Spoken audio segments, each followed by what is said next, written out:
अस्सलाम वालेकुम दोस्तों, welcome to our YouTube channel keep learning 365। आज का हमारा टॉपिक है how to turn off Chrome notifications. Video के आगाज से पहले आपसे रिक्वेस्ट है कि हमारे चैनल को सब्सक्राइब कर लें ताकि हमारी हर वीडियो आप तक पहुंच सके। तो चलिए वीडियो का आगाज करते हैं। जैसा कि आप देख रहे हैं कि हमारे लैपटॉप की स्क्रीन पर गूगल क्रोम की तरफ से एक नोटिफिकेशन आया हुआ है। इसको हम यहाँ से क्लोज कर देंगे, लेकिन ड्यूरिंग वर्किंग ये नोटिफिकेशन दोबारा अपीयर हो जाते हैं। तो इन नोटिफिकेशन को ऑफ करने के लिए हम क्रोम ब्राउज़र को ओपन कर लेंगे।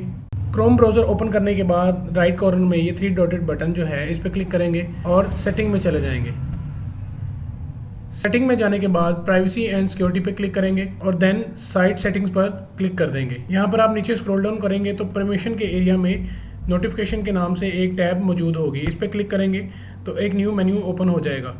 अगर तो आप तमाम साइट्स के नोटिफिकेशंस को ऑफ करना चाहते हैं तो आप यहाँ से इस एरिया में थर्ड जो ऑप्शन है not allow sites to send notification, इस पे क्लिक कर दें। इस पे क्लिक करने के बाद आपके पास किसी भी साइट से कोई भी नोटिफिकेशन मौसूल नहीं होगा। लेकिन अगर आप अपनी मर्जी से नोटिफिकेशन किसी साइट्स को अलाउ करना चाहते हैं और किसी को ब्लॉक करना चाहते हैं तो इसके लिए आप नीचे स्क्रॉल डाउन करें और जिस साइट को आप अलाउ करना चाहते हैं, जैसे हम ये यूट्यूब, फाइल हिप्पो और फेसबुक को आपके सामने अलाउ या ब्लॉक करके दिखाते हैं, तो इनके बिल्कुल ऑपोजिट राइट साइड पे 3 डॉटेड बटन्स हैं मोर एक्शंस के लिए। इस पे क्लिक करेंगे तो आपके पास एक मेन्यू पॉपअप होगा जिसमें ब्लॉक, एडिट एंड रिमूव की ऑप्शन अवेलेबल होगी। जैसे ही आप इसको ब्लॉक करेंगे तो ये यहाँ से इस एरिया से ऊपर ब्लॉक के एरिया में शिफ्ट हो जाएगा, not allowed to send notification, यानी कि इस साइट से अब आपको नोटिफिकेशन मौसूल नहीं होंगे। इसी तरह आप मजीद साइट्स को, जिन साइट्स को आप ब्लॉक करना चाहते हैं या रिमूव करना चाहते हैं, इस एरिया से ब्लॉक और रिमूव कर सकते हैं।